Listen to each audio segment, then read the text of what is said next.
Hello বন্ধুরা, তোমরা সবাই কেমন আছো? আশা করি সবাই ভালো আছো। আমিও মোটামুটি ভালো আছি। দেখো, আজকে আমি বানাচ্ছি লাউ পাতার বাটা।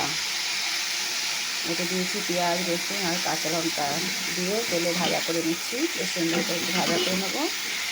ধোঁয়াতে একদম ধুলো ধুলো হয়ে গেছে। আর একটা জিনিস বানাচ্ছি, সেটাও তোমাদের দেখাচ্ছি। চলো, এই দেখো, এখানে আছে লাউ পাতা আর কুমড়ো পাতা দুটো। এটার বড়া বানাবো। বড়ার জন্য আমি নিয়ে নিচ্ছি একটু বেসন আর একটু চালের গুঁড়ো, একটু আদা রসুনের পেস্ট, এর মধ্যে আছে কাঁচা লঙ্কা, নুন, আর দেবো একটু হলুদের গুঁড়ো। দেখো, হলুদের গুঁড়ো দিয়ে দিয়েছি। এবার আস্তে আস্তে জল দিয়ে এটাকে আমি মিক্স করবো। তো দেখো, ভালো করে আমি মিক্সচারটা তৈরি করে নিয়েছি। বেশ স্পাইসি হবে বড়াটা খেতে। এদিকে দেখো, আমি শাক ভাজাটা তুলে নেওয়ার পরে তেল দিয়ে দিয়েছিলাম। গরম হয়ে গেছে আমার ফেভারিট কালো কড়াই। আর এদিকে আমি নিয়ে নিচ্ছি দুটো করে পাতা, দুটো করে বেসনে ডুবোবো। বেশ ভালো করে ডুবিয়ে নিচ্ছি।